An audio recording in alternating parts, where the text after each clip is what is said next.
Bismillahirrahmanirrahim. Alhamdulillahilladzi 'arrafana ad-dunya wa makraha wa hama awliya'ahu wa ahbabahu min ghururiha faragibu anha wa zahadu fiha.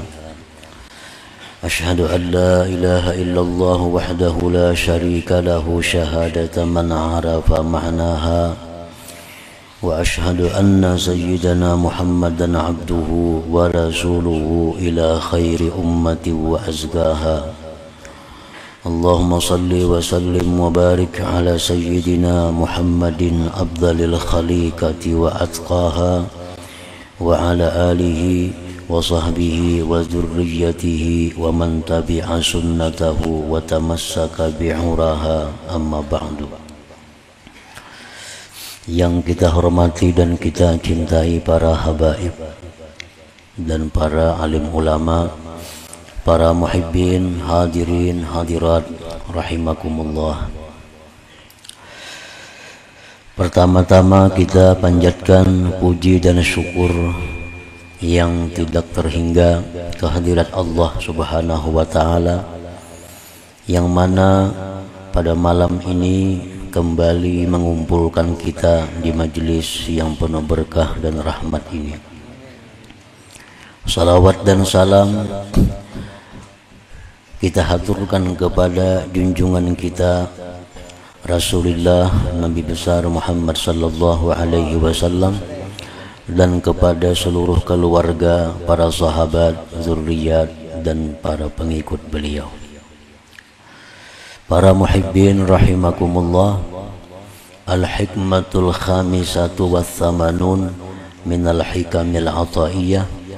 Qala al-imam Ahmad ibn Athaillah as-Sakandari rahimahullah wa nafa'ana bi'ulumihi wa asrarih. Hikmah yang ke-85 dari Al-Hikamil Athaiyah, berkata Imam Ahmad ibni Athaillah as-Sakandari rahimahullah, at-tayyul haqiqiyyu an tatwiya masafatad dunya anka hatta taral akhirata aqraba ilaika minka. Yang artinya bermula melipat yang sebenarnya, bahwa engkau lipat jarak dunia ini daripada diri engkau, sehingga engkau melihat akhirat lebih dekat kepada engkau daripada diri engkau sendiri. Nah, itulah terjemah daripada hikmah yang ke-85 ini. Inna min khawarikil adat ma yusamma bitayy. Bahwasanya sebagian daripada khawarikil adat, sebagian dari yang merubik adat atau menyalahi adat, ada yang dinamakan bitayyi dengan tay, artinya melipat, menyalahi adat. Ada orang yang kena api kada hangus. Nah, ini namanya adalah menyalahi adat. Ada orang yang bisa berjalan di atas air. Ini namanya menyalahi adat.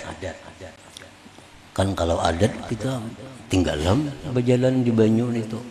Inya kada no bisa berjalan di banyu. Nah, itu namanya adalah menyalahi adat. Ada orang yang memasak 1 liter, tapi dia bisa memberi makan 1000 orang. Padahal kalau ada 1 liter itu paling-paling 5-6 orang, 10 orang paling banyak. Ini dimasaknya nasi 1 liter, beres 1 liter, jadi nasi bisa orang 1000 memakannya. Nah, ini khawarikul adat, ngarannya menyalahi adat. Dari sekian banyak macamnya yang menyalahi adat itu, ada yang dinamakan juga dengan tai, artinya melipat. Nah, melipat itu imma tayyuz zaman wa imma tayyul makan. Ada yang namanya melipat masa, dan ada pula yang melipat tempat. Melipat masa itu contohnya orang misalnya secara adat kalau menjahit satu lembar baju itu memakan waktu sekian jam, adat. Atau umpamanya satu hari itu biasa tukang jahit menjahit baju 3 lembar, itu adat. Nah sidin ini kada, kalau sehari itu sih kalau 100 lembar menjahit, kayak apa caranya kada tahu. Cuma sidin bisa melipat waktu itu, melipat masa itu. Nah ini menyalahi adat. Menyalahi adat.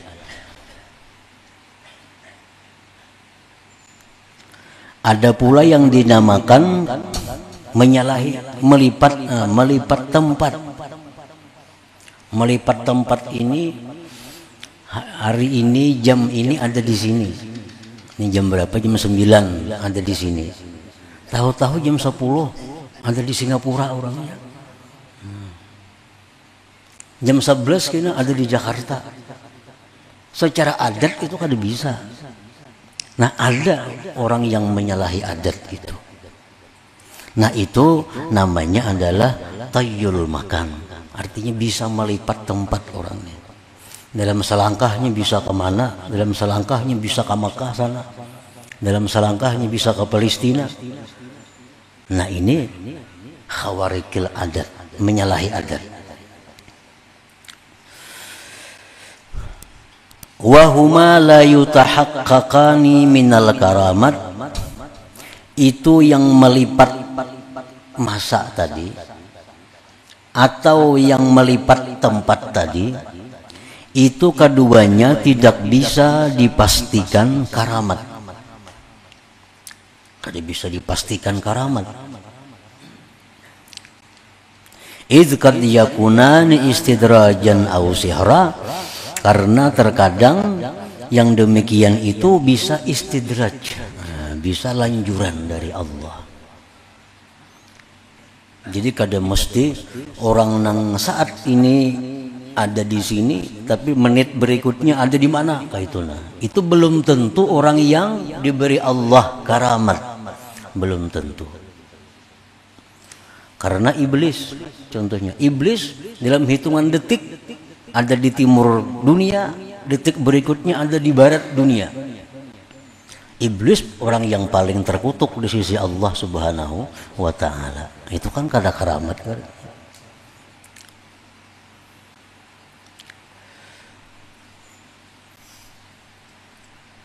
Orang yang bisa berjalan di atas air itu bukan dipastikan itu karamat. Itu bisa lanjuran dari Allah atau bisa berupa sihir. Tapi bisa pula karamat, tapi kada pasti itu karamat.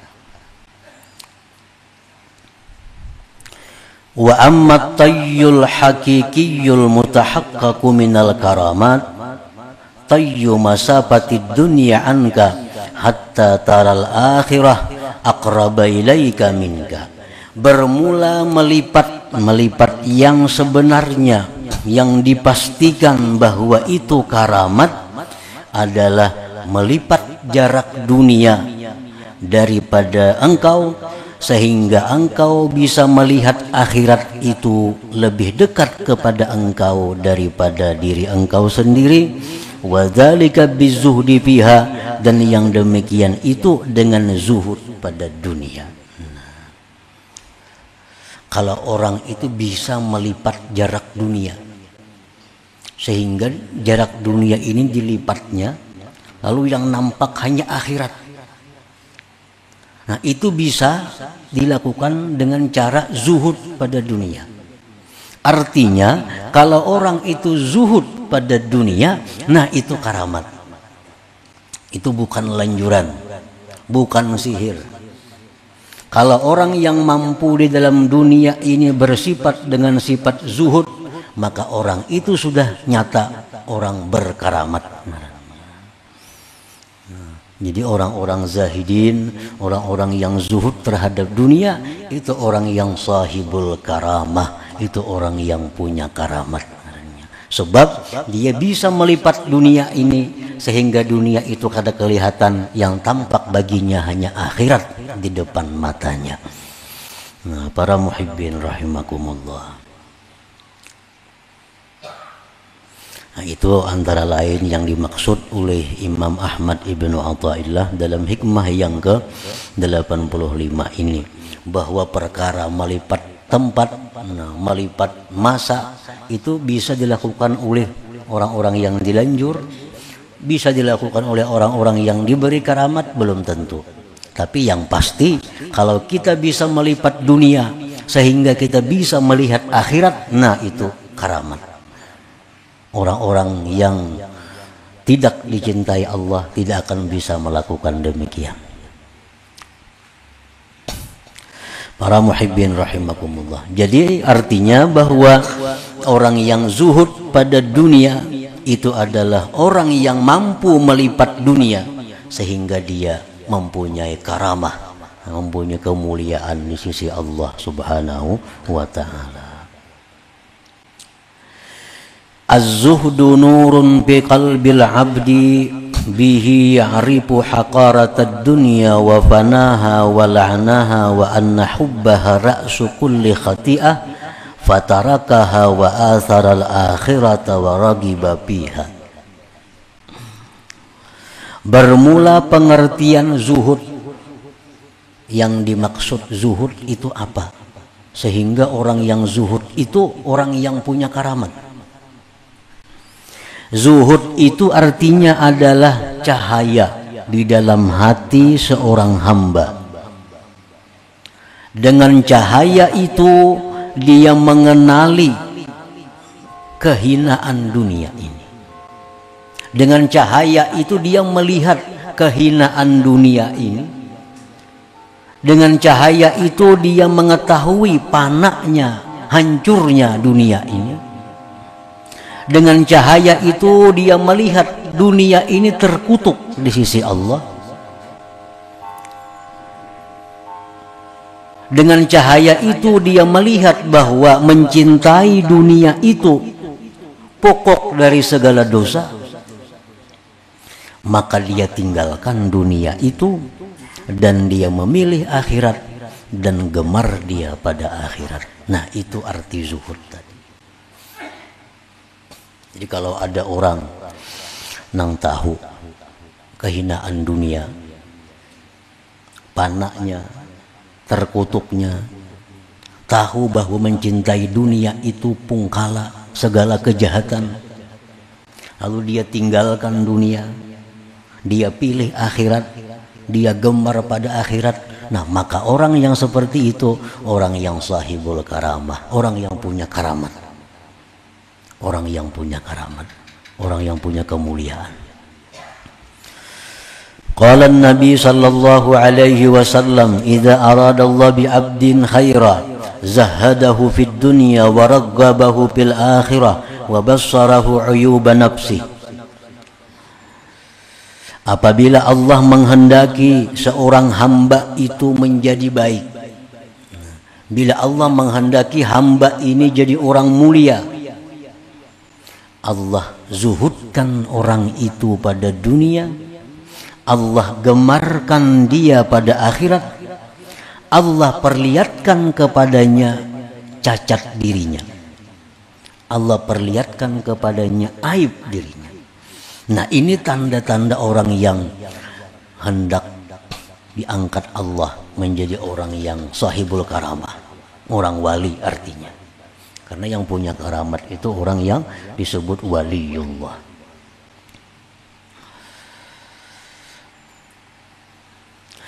Laisa az-zuhdu bitarkil mal wa ida'atil halal, walakinna az-zuhda khuluwul qalbi an hubbihi li dzatihi aw li tana'umihi bih. Bukanlah pengertian zuhud itu meninggalkan harta. Bukan pengertian zuhud itu menyia-nyiakan yang halal. Tetapi yang dinamakan zuhud itu adalah kosongnya hati daripada mencintai harta. Karena zatnya itu harta, atau karena bersenang-senangnya dia dengan harta itu. Nah, itu pengertian zuhud. Artinya orang zuhud itu bukan orang yang digubuk diamnya kada. Orang yang zuhud itu orang nang kada saling duitan kada. Zuhud itu artinya orang nang dalam hatinya itu tidak ada cinta kepada harta karena harta itu. Kan kadang-kadang kita bisa cinta lawan harta karena harta ini duit contohnya. Kita cinta sayang lawan duit dengan sebab kita hendak naik haji. Nah, ini bukan menghilangkan zuhud. Karena kita sayang duit itu karena sagan naik haji. Itu ngarannya kita sayang lawan duit bukan karena duitnya. Nah, ada orang yang sayang dengan duit karena apa? Karena hendak mengulah masjid. Sayang lawan duit, dikumpulkannya duit. Nah, disayanginya duitnya karena ini hendak membangun masjid. Nah, ini bukan menghilangkan zuhud. Yang menghilangkan zuhud itu adalah orang yang cinta kepada duit karena duit itu. Ini cinta lawan duit, kumpulkannya duit dalam lemari na bersusun. Nabi sukan diliatinya, senang hatinya. 2-3 hari ini bukanya, pati besi, dikontrolnya duitnya, bersusun, nyaman hatinya. Nah, ini yang dimaksud dengan hubbud dunia. Dia cinta kepada duit karena duit itu, atau dia cinta kepada duit itu karena duit ini jalan untuk bersenang-senang. Nah, itu menghilangkan zuhud juga. Duit ini dicinta, tapi tujuannya cinta duit itu untuk nyaman bersenang-senang, berpuya-puya, walaupun dengan yang halal. Nah, itu sudah menghilangkan zuhudnya. Nah, jadi pengertian zuhud itu bukan orang yang tidak punya harta, bukan. Tetapi yang dimaksud zuhud itu adalah kosongnya hati daripada mencintai dunia karena zatnya dunia itu, atau karena ingin bersenang-senang dengannya. Nah, ini. Jadi bila dalam hati kita ada ketujuh lawan dunia, karena dunianya itu berarti kita kada punya sifat zuhud. Bila kita cinta dengan dunia karena kita ingin bersenang-senang dengan dunia itu, maka kita tidak punya sifat zuhud. Tidak punya sifat zuhud. Tapi kalau kita cinta kepada harta, karena dengan harta ini aku bisa berbuat segala macam ibadah, nah itu kadang menghilangkan zuhud. Kadang menghilangkan zuhud. Para muhibbin rahimakumullah, qala an-nabi sallallahu alaihi wasallam, az-zahadatu fid dunya laysat bi tahrimil halal wala idha'atil mal, walakinna az-zahadah fid dunya an la takuna bima fi yadayka awthaqa minka bima fi yadillah, wa an la takuna fi thawabil musibah iza anta usibta biha argaba minka biha law annaha ubqiyat laka. Rasulullah sallallahu alaihi wasallam bersabda, zuhud pada dunia itu, ujar Nabi kita, bukan mengharamkan yang halal. Zuhud pada dunia itu bukan mengharamkan yang halal. Kalau hendak makan yang bagus-bagus, kalau hendak makan yang nyaman-nyaman, kalau hendak guring betilam, bukan itu. pengertian zuhud. Bukan pula menyia-nyiakan harta. Tetapi zuhud pada dunia itu artinya bahwa adalah sesuatu yang di sisi Allah lebih engkau percayai dari sesuatu yang ada di tangan engkau. Satu itu. Sesuatu yang ada di sisi Allah lebih engkau percayai dari yang ada di tangan kita. Artinya apa? Artinya orang zuhud itu pertama adalah pemurah. Pemurah. Karena harta-harta yang kita berikan di jalan Allah, itulah harta kita. Sudah kita titipkan di sisi Allah. Nah, kita hari ini bersedekah 10.000, itulah sudah harta kita yang tersimpan di sisi Allah. Kita semalam bersedekah 100.000, itulah harta kita yang tersimpan di sisi Allah. Nah, yang tersimpan di sisi Allah itu lebih kita percayai, lebih kita pegang dari apa yang tersisa di tangan kita di dunia ini. Nah, itu pertama zuhud seperti itu.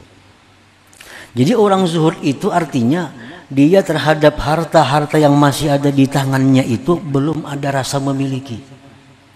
Yang dia anggap miliknya adalah yang sudah dia dahulukan kepada Allah. Yang dia wakafkan, yang dia hadiahkan, yang dia sedekahkan, itulah yang dia pegang. Nah, satu. Yang kedua, ujar Nabi, zuhud itu adalah andai kata harta yang dia miliki itu dapat musibah, maka pahala musibah itu lebih dia senangi daripada harta itu sendiri. Nah, itu. Kita bisi harta nih, bisi harta karena musibah harta kita berkurang atau habis. Kan berpahala tuh, musibah itu pasti berpahala. Nah, lalu pahala itu lebih kita senangi daripada kekalnya harta itu. Bila hati kita bisa demikian, berarti kita punya sifat zuhud. Nah, jadi keterangan Nabi tadi ada dua macam syaratnya zuhud itu. Pertama, yang ada di sisi Allah itu lebih kita percayai, lebih kita pegang dari yang masih ada di tangan kita. Satu. Yang kedua, harta-harta kita yang ada ini andai kata dapat musibah, pahala musibah lebih kita sukai daripada harta itu andai kata dia masih ada. Nah, para muhibbin rahimakumullah. Nah, jadi kalau kita bisa demikian, kita bersifat zuhud. Bila kita bersifat zuhud, kita sahibul karamah. Kita orang yang punya karamat. Artinya kita waliullah, kita menjadi walinya Allah Subhanahu wa ta'ala. Jadinya dapat bencana, musibah hartanya, nggak ada bapak. Kalau ada sampai yang hajat supaya dapat, kadada. Ada. Kenapa? Karena dia menganggap pahalanya lebih baik daripada harta yang ada itu. Nah, itu orang zuhud macam itu. Waqad qila, sungguh dikata orang, la tadullu ala fahmil abdi wa nurih kasratu ilmihi wala kasratu wirdih wa inna ma yadullu alaihi zuhduhu fid dunya wa bizuhdi tahsunul a'mal wa tazkul ahwal.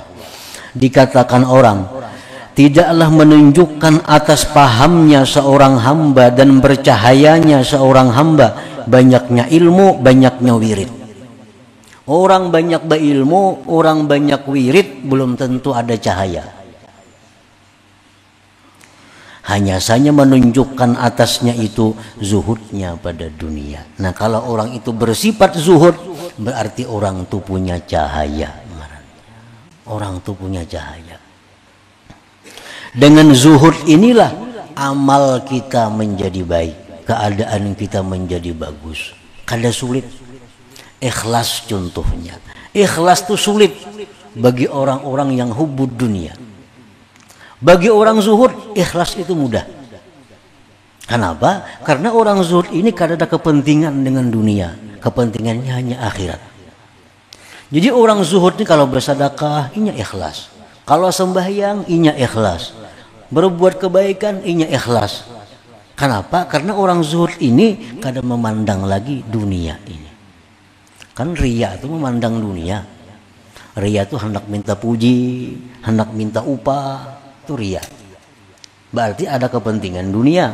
Nah, kita sulit ikhlas kalau kita kada bersifat zuhud. Dengan zuhud tahsunul amal, amal jadi baik. Khusyuk dalam beribadah, khusyuk membaca Quran, khusyuk membaca salawat, khusyuk sembahyang. Zuhud mudah. Kenapa? Karena yang mengganggu sembahyang kita, zikir kita, hati kita ini pikirannya ke dunia. Kenapa kita sembahyang kada khusyuk? Mikirakan pasar, mikirakan kebun, mikirakan di rumah, macam-macam.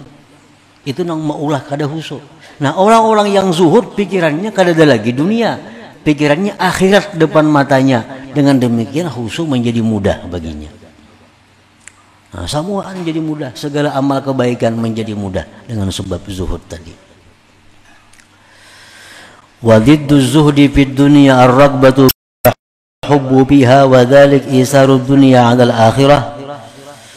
Lawanannya zuhud pada dunia itu adalah gemar dan cinta pada dunia. Nah, itu lawanannya. Kayak apa mengetahui kita ini cinta dunia ataukah kita ini zuhud? Mengetahuinya, nah, bila mengutamakan dunia atas akhirat berarti kita cinta dunia. Bila kita mengutamakan dunia atas akhirat berarti kita cinta dunia. Paman taraka wajiban aw manduban aw fadilatan li syughlihi bid dunya fahuwa muhibbud dunya. Barang siapa yang meninggalkan kewajiban atau meninggalkan perkara yang sunat atau perkara yang utama karena sibuk dengan dunia, bahwa muhibbud dunia, maka dia berarti pecinta dunia. Orang mencari harta hakun taliwat sembahyang, berarti ini orang muhibbud dunia. Orang mencari harta hakun kada baca wirid-wirid tiap malam, biasa tabarak yasin malam, surah-surah nang baik, waqiah, surah duhan malam. Karena ini urusan dunia, wirid kada baca. Ini orang meninggalkan nang sunat untuk mengejar dunia. Berarti dia muhibbud dunia. Kadang alih kadang mengetahui diri kita ini cinta apa. Bila kita cinta dunia, kita bakal sakit. Kenapa? Pecang terpisah. Dan itu akal kita sudah bisa membaca. Sesuatu yang dicintai bila tak pisah bakal sakit. Sesuatu yang dicintai bila tak pisah bakal sakit. Nah, orang yang mencintai dunia itu orang yang sakit matinya. Kenapa? Karena dia berpisah dengan yang dicintainya. Nah, berpisah dengan yang dicintainya. Orang kehilangan sepeda motor lagi sakit hati. Ini mati, hilang motor, hilang rumah, hilang bini, hilang semuaan. Terkumpul sakit hatinya.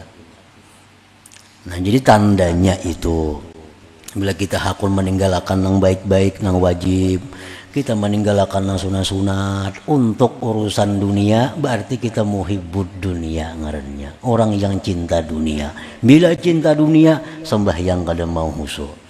Bersedekah kada mau ikhlas. Kenapa? Karena dia cinta dunia. Nah, bila bersedekah minta puji, minta hargai. Nah, itu tuh karena dia mencintai dunia. Lain orang zuhud dia cinta akhirat, bersedekah dia mengharap pahala di sisi Allah. Kada mengharap pujian. Nah, para muhibbin rahimakumullah. Jadi hikmah yang ke-85 ini adalah menerangkan bahwa orang yang bisa terbang, orang yang bisa berjalan di atas air, orang yang bisa berada di berbagai tempat, itu belum tentu orang yang dimuliakan oleh Allah.